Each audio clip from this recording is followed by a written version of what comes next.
আসসালামু আলাইকুম। Hybrid automobile workshop থেকে আপনাদের সবাইকে স্বাগতম। তো এই যে আমাদের আজকের এই ভিডিওতে 2014 মডেলের একটি হুন্ডা ভেজেল হাইব্রিড গাড়ি দেখতে পাচ্ছেন। তো প্রতিদিনের মতো আজকেও এই গাড়িটা ডুয়েল ক্লাসের প্রবলেম। তো আমরা তো হুন্ডা ভেজেল হাইব্রিড গাড়ি নিয়ে ভিডিও বানিয়ে থাকি। তো সবাই দেখেন হুন্ডা ভেজেল হাইব্রিড গাড়ির গিয়ার বক্সের মধ্যে যে ডুয়েল ক্লাসটি থাকে, তো ডুয়েল ক্লাসটির প্রবলেম হয়। তো আজকের এই গাড়িটারও ডুয়েল ক্লাস প্রবলেম।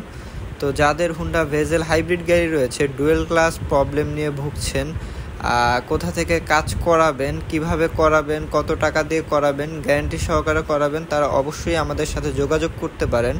আমরা কিন্তু অল্প সময়ে কাজগুলো করে থাকি। তো দেখা যাচ্ছে যে অনেক জায়গায় ডুয়েল ক্লাসের কাজ করতে 3-4 দিন, 1 সপ্তাহ, অনেক দিন লেগে যায়। তো আমাদের এই জায়গায় আসলে আপনারা একটি সুবিধা পাচ্ছেন, যেটা হচ্ছে আমরা 3 থেকে 4 ঘন্টার মধ্যে ডুয়েল ক্লাসের কাজগুলো করে থাকি। তো যাদের হুন্ডা ভেজেল হাইব্রিড গাড়ি রয়েছে, যারা আমাদের থেকে কাজ করিয়েছেন, তারা অবশ্যই জানেন যে আমরা 4 থেকে 3 ঘন্টার মধ্যেই কাজগুলো করি। তো যাদের হুন্ডা ভেজেল হাইব্রিড গাড়ি রয়েছে অবশ্যই যোগাযোগ করবেন। আসসালামু আলাইকুম।